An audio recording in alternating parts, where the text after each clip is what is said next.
diggante Papa Boy Djiné ak Nandi Fall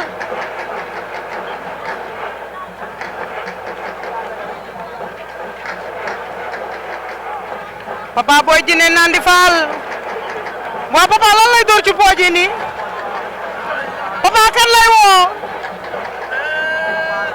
laa ilaaha illallah daje nañu papa door na ko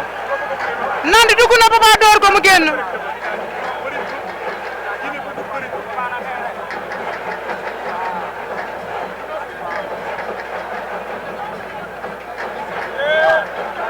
Nandi jël na papa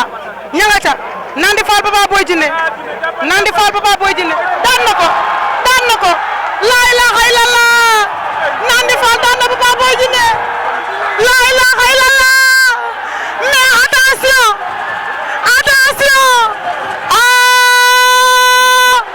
laa ilaaha illallah mais xoolal lii laa ilaaha illallah mais lii la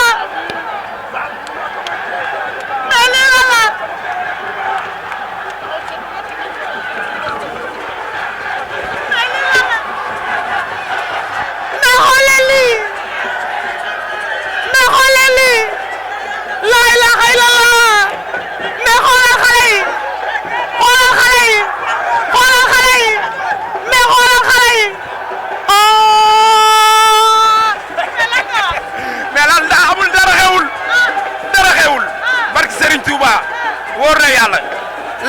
lamb moo waxul dëgg rek mais Nandi naanaanu lamb la wóor na yàlla manu dara xewul lamb waxul dëgg mais Nandi Fall naanaanu lamb la waaw gars yi ñoo ko bëggoon rey génne ko ci lamb mais xoolal wane wan na tey leneen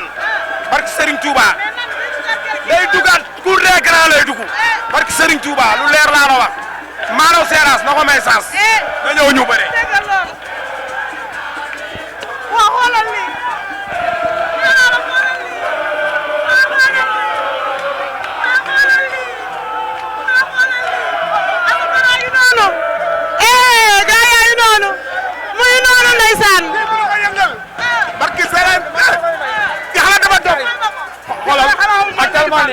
kontaan nañ trop ci Grand Yoff tey Grand Yoff ñoo soxla Grand Yoff ñoo génn nii rek la mënoon a demee billaahi wallaahi taala Papa mënuñu woon bañ a daje ak moom parce que ndaw buy liggéey la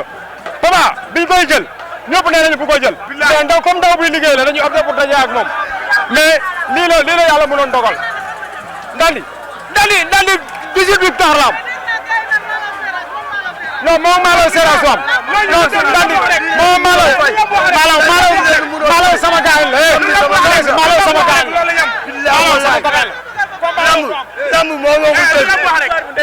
ndege lañ ko may mais yàlla xam ne ni faara yaa waaw kenn mënul toog ci tur ma ko defee rek tur waxal yow ndege victoire bi ndege lañ ko may sa jëkkër moo doon bëree ak sa rak Nandi Fall rakam la ndege ñun ñoo bokk Grand Yoff la màggee waaw moom laa lay wax te man lu ma bëgg dama bëgg 100% Grand Yoff bi ñoom ñëpp ñëw jàpp ci affaire bi victoire bi nag Ndeye lañ ko may Nandi Fall moo ko daan may na ko Ndeye Gueye ñun Nandi rek lañuy topp Grand Yoff dafa yaatu gis nañ mbër yëpp nag bilaay kii champion la Babacar rek lañ yaakaar barke alxuraan Nandi fii du place am Nandi weesu na fii bu yàgg mais yàlla bilaay walaay kontaan nañ yaay booy